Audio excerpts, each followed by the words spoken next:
Cornish Mutual, farming insurance experts.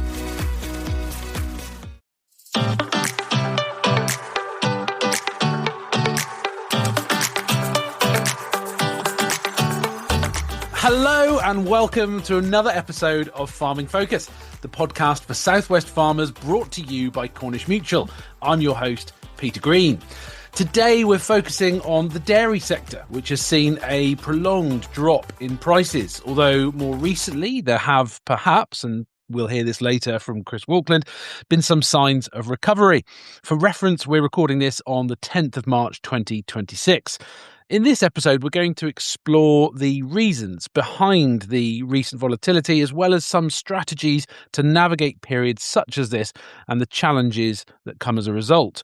I'm joined by independent dairy commentator Chris Walkland, who is no stranger to the podcast space, having delivered his weekly milk market report on the Kite podcast since April 2020. And I can confess that I am a big fan and was ready to ask Chris where he is this week, but that'll have to wait for this week's Kite podcast for fans of that to hear.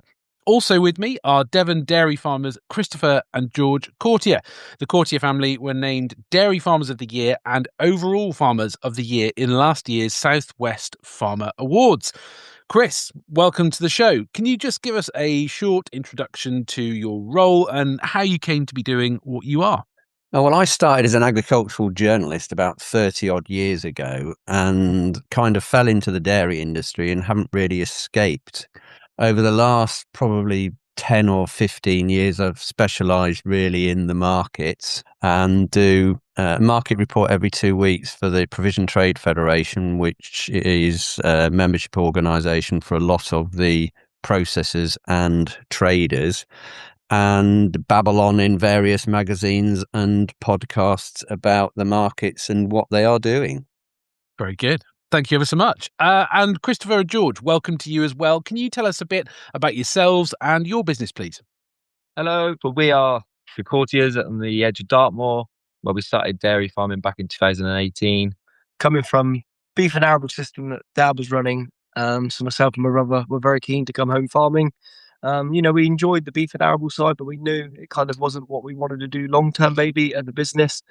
So we've always looked to 2 or 3 years before obviously going milk, and we obviously had a bit of a plan that was what we wanted to go, like the way we wanted to go and what we wanted to do.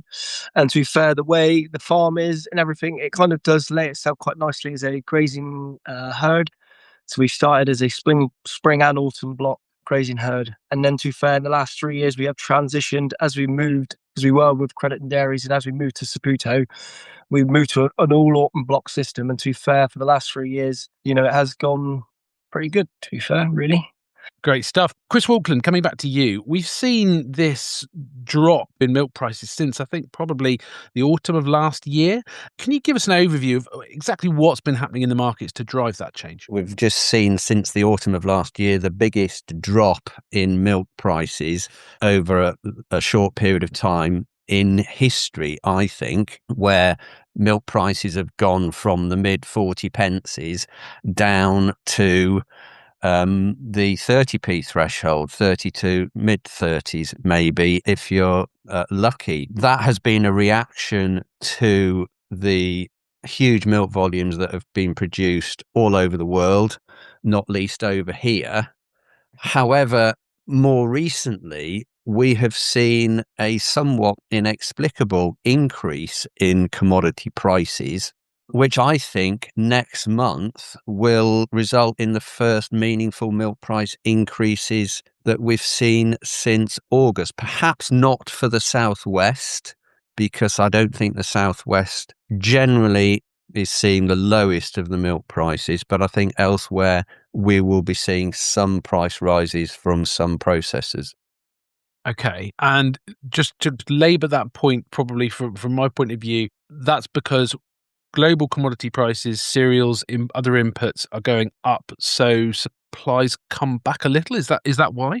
No, I think there's been a number of factors that have driven the huge milk volumes. We've had great weather, generally speaking. Some people were hit by the drought last year, but the feed has been pretty cheap for dairy farmers, So the margin that they've made on feeding more has been good. I think cow health has been excellent, certainly in France and Germany. They were hit last year by animal disease that reduced yield, the same in the States. We haven't had that. So all of the ducks in a row for good milk production have aligned and resulted in the US, Europe, New Zealand, the UK producing huge volumes. Yeah. So this is a global issue, really, than just a UK only one. It is, yes, but there kind of are some UK nuances and Southwest nuances, if you like, that have affected things over the year. Okay. And maybe just to give a little bit more on the Southwest point of view from that. The Southwest has and does generally pay a really good milk price.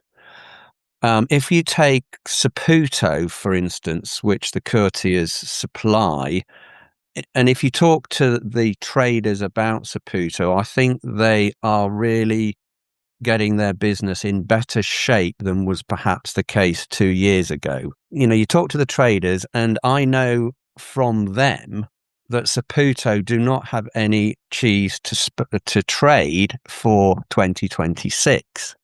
That's different because if you wind the clock back, they heavily recruited farms and tried to max out their factory. And that resulted in quite a lot of cheese that they then had to sell on the spot market for reduced amounts. Now the talk is that Saputo are selling curd, they're exporting curd, they are tighter in terms of their milk volumes, and they are no longer producing speculative cheese that they then try and flog on the spot market. So to summarize that, I think their business is in better shape, and that combined with other cheesemakers in the region and elsewhere also not making speculatively means that we don't have a huge surplus of cheese that's kicking around without a home. Yeah. That's tightening up the market and helping everybody. Okay, so better planning of production from the processors means that supply and demand are a little bit more equally matched, less oversupply, better prices, firmer prices in the market. Yeah, and now we're in the situation where buyers are chasing the manufacturers for supplies Oh, right. that the manufacturers don't have. So that means that the sellers are sharpening their pencils and the price is going up. Okay, really interesting. Thank you very much. So, Christopher, coming to you on the supplier side, how has the recent price drop affected your business and what you guys do? Well, if we're totally honest, the milk price drop hasn't quite affected us yet. We were very lucky, probably forward buying a lot of cereals, fertilizers, and things like that. It's now sort of over the last week or so, sitting around the kitchen table, diesel. That's taken a massive turn the last couple of days or weeks. Forward buying, people have struggled with cereals and stuff. But like you said before, we probably not helped ourselves, us included. But as you say about the Southwest overproducing, cow health and all those little things. So it's probably going to be now in the next sort of couple of weeks that we really need to start sharpening the pencil, think about where you're spending the pennies, how you can start saving it. But listening to this, maybe it might be a bit more positive. I'm hoping that it's making a quick turn, but it all depends on how long this is going to go on for, on how quick we've got to sharpen the pencil and what changes and actions we've got to take, I guess. That's a really difficult part of all of this, isn't it? Because we're in essence looking at a crystal ball, trying to understand what the timelines are on the pressures that come from the market doing what it's doing. And actually, you've just articulated really nicely that you're looking and waiting to know how you should react, what you should do, what feed you should put in your cows, when you should order diesel, all those sorts of things. But that's really hard to do. So operationally, what can you do? Where are you in terms of labor, energy, input costs on your farm? Energy, we've got solar on the roofs. Last year, was it 12 months ago, we put in an ice bank, so the heat recovery for the milk, that's made a huge difference on our electricity bill. And we forward bought that, to be fair, 18 months ago, and we're paying about 23p a unit. So I'd like to think on the, obviously it's very short term, and like you said, but future proofing yourself now, then on that front, we would be in a sensible position. And obviously you've gone through the winter, and now we're at hopefully a bit of sunny. better. We're at grass turnout, which obviously we are a grass-based system. It peaks and troughs, doesn't it? The truth be told, the last 2 years, most dairy farmers would admit it's been a very strong, it's been a very strong time. Yeah. And then that's a little bit with, poor cereal prices. There has been overproduction, especially, in the southwest, and we would be a little bit guilty for it. You've got to take it a little bit whilst you can, but then you're against yourself in the next step when you obviously, will step with this price the other way. Yeah. So perhaps given your answer there, it's a little bit less about reacting to what's going on with markets, and it's a bit more about being proactive in mitigating those risks before they come down the line. So like you've done with the ice bank and some renewable energy, trying to just reduce the inputs that you've got to put into the business. Is that fair? Yes. Definitely. We also, like you said, touching on labour, we are, I don't know, very lucky. Maybe it's because it's a modern setup and where we are. Labour is not an issue for us at the minute. So trying to keep everything in-house and doing as much as you can would help us massively. And, we've joined a buying, recently joined a buying group, which has been massive for us.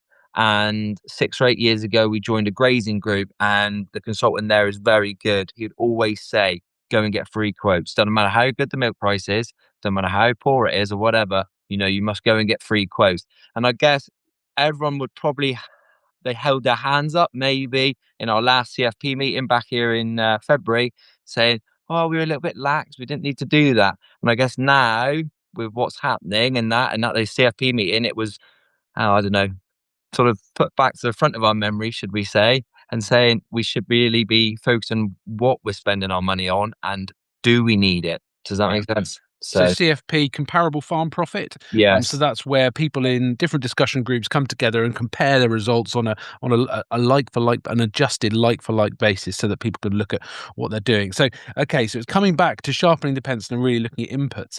Chris Walkland, coming back to you, and with that idea of looking at inputs and what we're spending in mind, what's the current situation with regards to feed prices and the milk price feed price ratio? And for anyone who maybe isn't familiar with what that is, can you explain a little bit about what the milk price feed price ratio is and why it's so important, please? The milk price feed price ratio is the relationship between the price of feed to the price of milk. If feed is cheap relative to the milk price, dairy farmers will feed more and produce more milk, and the same conversely. So what we've seen over the last few months all over the world is a record high milk price feed price ratio. Feed has been cheap, the milk price has been good, and farmers have fed. And despite the cuts in the milk price over the last few months, the milk price feed price ratio is still pretty good. It's not as good as it was, but it's still good enough to warrant the feeding cows with extra concentrates. And there's an added dimension to this too, because dairy farmers won't want their cows compromised on fertility or health going forward. So despite the calls from processors to reduce milk because they're getting too much, I don't think dairy farmers are going to want to do anything that compromises health and fertility. So we'll continue to feed what they've been feeding. And I'd quite like to know whether the Coutiers actually agree with that philosophy or don't. I guess we're in a slightly different position, being an Orton block system, as in, so our feed ratio at peak then was 1.71. We're now down to about 1.35. So yes, concentrate still pays to feed, but and fertility, you're definitely right. Like through the winter, the very little changes. Autumn blocks, we'd start serving like the first week of November right through until early February. But now for us, then one of these things with the milk price where it is, we would really try and make the cows earn now. They are out for grazing for about 8 hours a day. Hopefully, weather dependent, they will be maybe out 24/7 in 10 days, 2 weeks time. So it's a little bit slightly different, but yes, the way things are, it is definitely, it's a bit of a vicious circle, isn't it? It does pay to feed that extra kilo. You want to challenge it because that's the whole point of the game. You want to be challenging what you are using for concentrate, but it will be a double whammy. At the minute, the milk check's going down and down and down. Well, if you start taking away cake, which isn't that expensive, really, it's going to be a double whammy and your milk check's going to be even smaller. So it's still paying, we would say, to just still keep it in there slightly. But it's like you said earlier about fertility, condition, beef price is good. That's holding up. So you've still got to think about your coal if that was there. But it's a little bit as well. We're like, too fair, so I'd say in the last 3 or 4 years as well, the genetics on the cow has changed quite massively. At the end of the day, we're paid on fats and solids, fats and proteins. And to be fair, we're running now at 29 litres a cow, still out at grass, and we're pretty much 5% fat, 4% protein. But it's just holding on to those milk deficiencies, because that is where a good bonus of the milk check does come from. Chris, you've heard what Christopher and George have got to say there. What are your reflections on it? Yeah, I can understand exactly where they're coming from in not wanting to change much significantly. And I think that's probably reflected across a lot of other farmers too. And I think that is being reflected in the fact that milk volumes aren't dropping as significantly as some people would like to see them drop. So I can see that view being taken up and mirrored by a lot of dairy farmers around the country. Yeah, absolutely. So we've heard a little bit about the fact that Christopher and George are looking again at their inputs, what they're spending, the price of their inputs and things like that. But I'm interested in that broader cost control piece. Christopher, what are the big wins? And I guess how do the actions that can be taken by different dairy farmers with different systems? We've got once a day, 3 times a day in the southwest, fully grazed, fully housed, all year round. Block calving, we've got so many different systems here. How do those different actions that can be taken, where's the commonality across all the different systems? Be wrong in saying if it's not in your opinion. But in our opinion, once you've done your block calving, you fully focus and try to make things as efficient as possible. So you focus on your calving, you focus on your breeding, and then that minute that the weather does change, you can turn cows out. And really, with our system, we run sort of 3 people in the winter, 1 scraping, 2 in the parlour. But now, literally, the minute the cows go out, you're down to 1. One person can go get cows in. They can use a quad bike. You tickle a little bit of fertilizer and slurry on, and all of a sudden your costs have just diluted hugely. But for everyone, I guess the main focus that you can't compromise on is your fertility. And for those people who maybe are listening but are not familiar with dairy systems, cattle systems, can you just remind us why that is, please? Why is it so critical that we've got health and fertility right at the top for looking after our cows? Without a cow and milk, it's the same as a human. We don't get milk. So basically, we need to get that cow back in calf, keeping her fit, strong and healthy, producing as much milk of quality forage. So we have gone into a multi-cut system. So that means we're cutting 5 times a year on grass. So aiming sort of between 30 and 35 days, just trying to cut it. It's a bit like your lawn. If you're cutting off the top all the time, you're keeping a lovely high sugared, high energy grass in front of them. We try and grow top quality forage, maize forage. So, we do where we are, we're quite high. So we would put some maize under film. And that's to do with the starch levels and stuff, which will help. But it all sort of boils right back down to, like I said a minute ago, is getting that cow and calf. And if you can get a cow and calf, a nice tight block, you can maximize your system around that cow, basically. Brilliant. Thank you very much. That's a great explanation. So, Chris Walkland, I'm really interested in your thoughts on how the processors are reacting and acting at the moment. I've been speaking to producers who are being moved onto A plus B plus C contracts. So what do these contracts mean, and how do they differ from the quotas that I remember when I was growing up? Well, the first thing I would say is that dairy farming, almost uniquely around the world, probably as a business, the processors have to buy every litre of milk that a dairy farmer produces in principle. That is changing to some extent, but let's just take that as a given. So the only way that those processors can have an impact on the milk coming in is through price. That's why milk prices have reduced in the first instance. And then as a subset of that, some processors will have a core volume that they say to their producers, yeah, we're happy to take this amount of milk, i.e. what you produced last year plus 1 or 2%. And is that the A element? That would be the A element. If you want to produce a lot more, we're only going to give you a B price for it.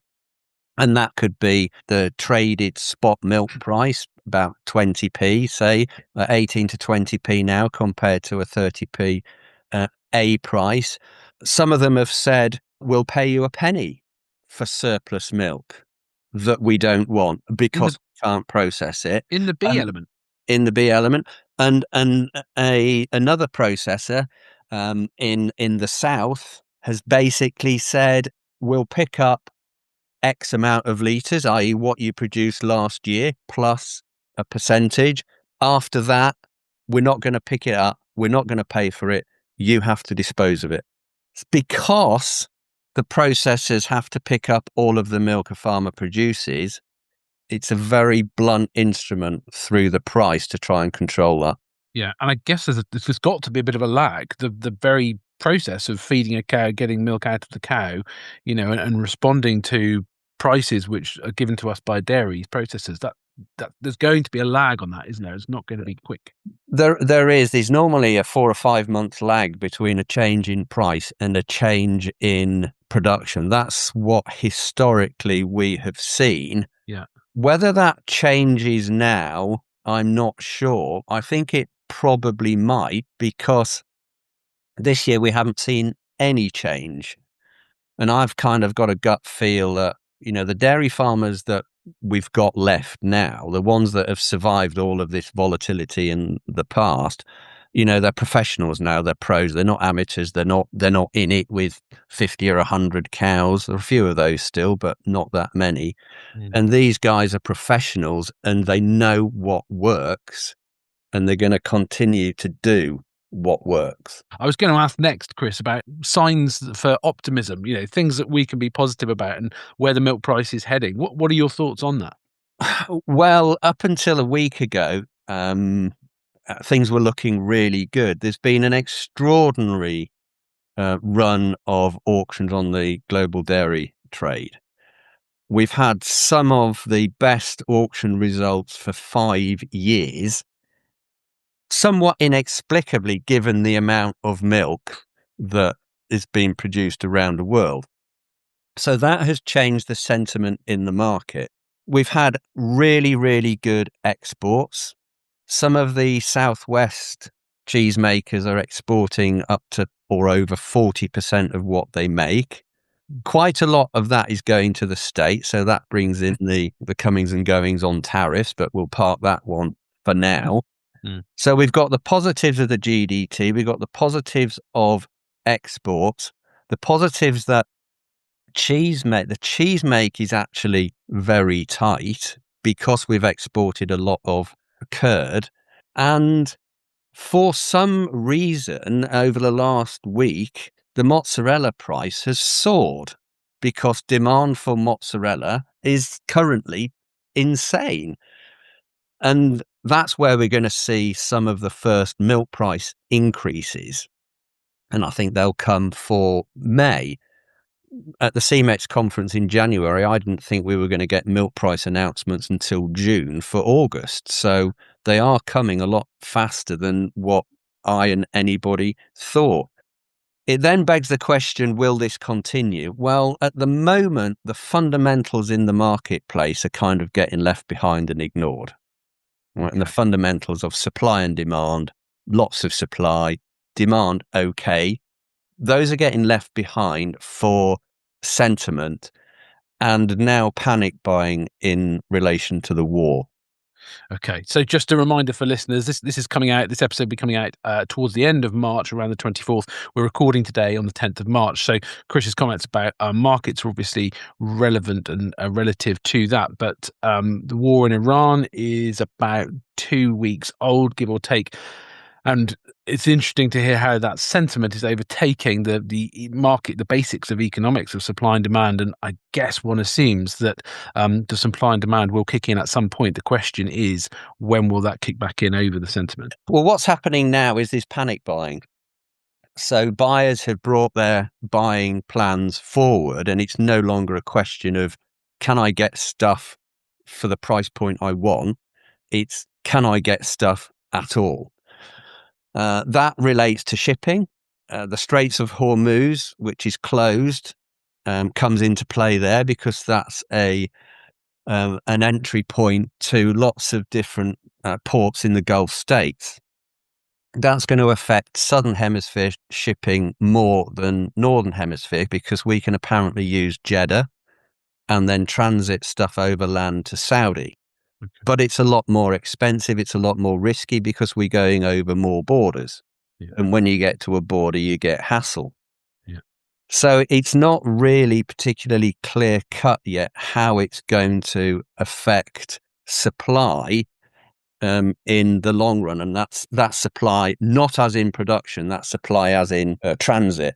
So I'm going to come to Christopher and George with my last couple of questions. So I guess, Christopher, first of all, to you, having heard the outlook and the different things that are affecting worldwide prices and markets, how are you planning for the next year on your farm? And I guess, George, does what you've heard give you optimism still, despite what challenges are being faced? I guess we've still got to stay positive. You're in it for the long run. I think, obviously it's the classic highs and lows, but when it is low, there is always more opportunity. Obviously that's locally then, as in land available if you wanted to grow a little bit in your business. But going forward the next year, to be fair, we're kind of a bit committed, but to make our business more efficient. And as we are a little bit, we're putting in a new slurry store, which will be a 6-month slurry store for a business. It should reduce our actual costs quite significantly, really, because we're with our artificial fertilizers, because we're going to put a separator in, utilizing the slurry a lot better, and actually being reliant a lot less on the wintertime with the sand in the cubicles. So we're going to try and green bed, which is another thing that you're in control of as a business. How old do you think the two of you will be when you run out of things to do on the farm and to buy stuff? You got to keep moving, I think, in any industry. I can see it. There's times when there's something that you want to do and you maybe not be able to do it this year and you got to wait another time. But to be going forward and to keep up with the times and being efficient, you can't stand still in any industry at all. I guess we are privileged. We have got a relatively good milk contract, and it's they're a good team, and to be fair, brother on the side is doing a little bit of pasteurizing and selling locally in a few vending machines and stuff. And that just help. I guess it's not on a massive scale, but maybe it might get bigger hopefully one day. But it just helps with that little bit of spare milk elsewhere. So a question from me on that. This is more of a personal one.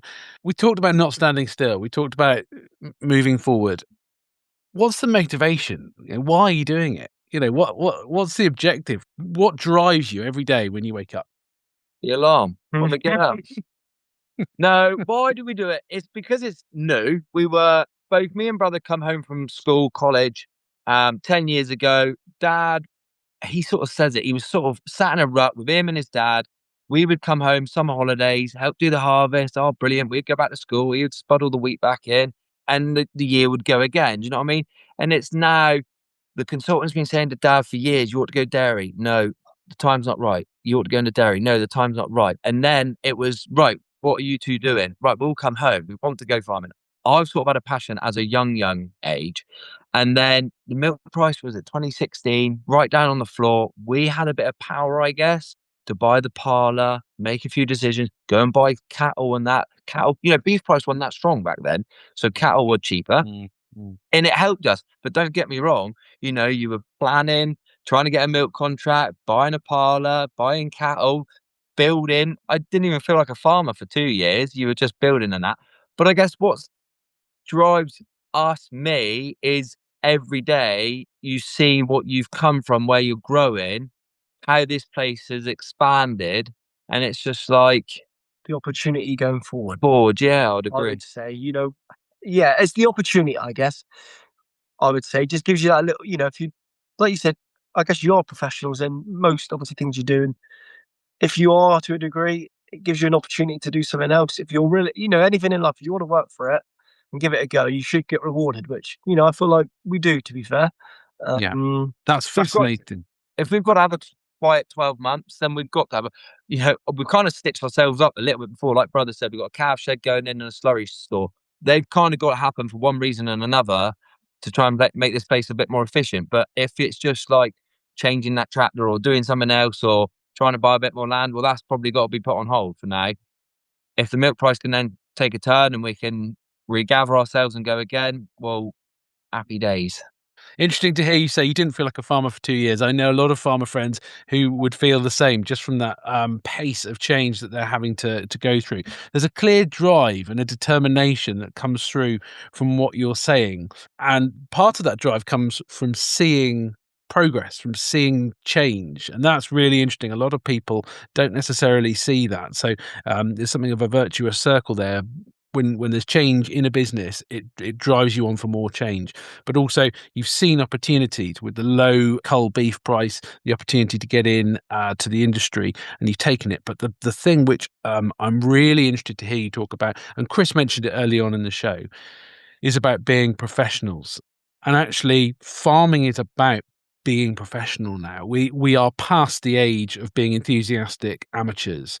We've got to make sure we are business people and we're really taking seriously what we do, that we are looking at the detail, we are looking at the margins, and we are really serious about running businesses rather than just enjoying what we do in and of itself.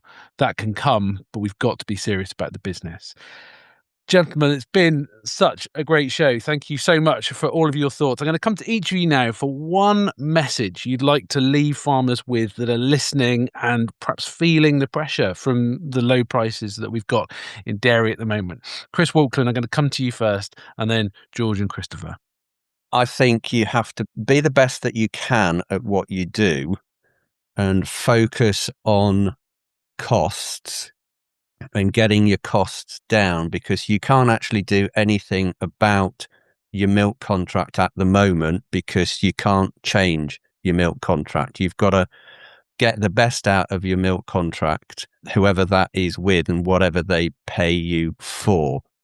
If times change and you are in the opportunity to change your contract, that might be within the next 3 or 5 years, I would say try and get in a place which has the brands, because we're in a brand-driven world and I can't see that changing. Get out of commodities, get into brands, and the Southwest have got a lot of good players in the branded market. Saputo obviously with Cat City, Barbers, Wykes, Crediton with all of its coffee brands and things like that. It's milk-based coffee brands and it's milkshake. Try and get in that area and out of commodities. Yeah. And I've heard you speak before, Chris, about this move with food packaging and particularly with dairy products towards protein, kefir, things like that. There's a lot more value add there to go at. Really interesting stuff. Thank you. George, your causes for optimism and things that you'd like to maybe leave farmers with who are listening. I know, like you said, being about a professional, and but it is doing what you love as well. You've got, being a professional in any, but, some people in a different industry, you might be a professional in it, but do you love it? You've got to love it, but it's being a professional at the same time. So, like you said, being the best that you can be, but you've got to love in what you do. And like you said, but you won't go forward every year or every day. But you've got to be looking further ahead. Don't look so like tunnel vision. Really look out. That's what I would say. Look 5 years, 10 years down the line, not maybe 6 months, 12 months. Look out, look ahead. Love that. Christopher, final word to you. I would probably take this bit of advice from our discussion group, and I think it's kind of good.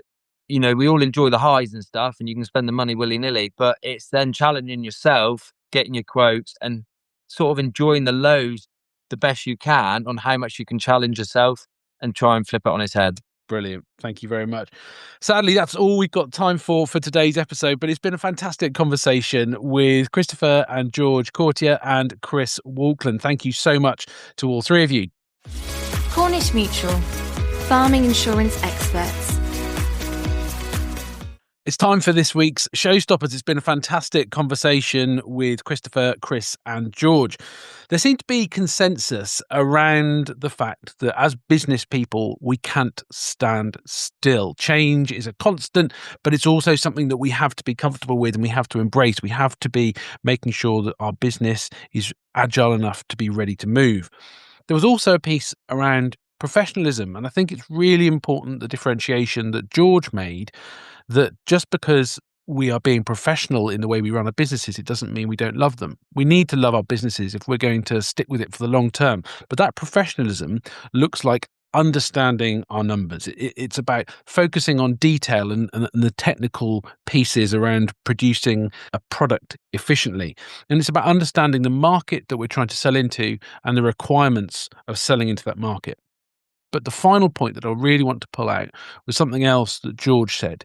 He said, look out and look ahead. And this was around getting off your farm, around having perspective, around talking to other people, being part of discussion groups, even just talking to your peers in the community away from your farm, getting that fresh perspective, those fresh ideas. So some really important and helpful points there from today's conversation. Cornish Mutual, farming insurance experts. Join us next week for a bonus episode when we'll be looking at short-term actions versus long-term strategy for dealing with volatility.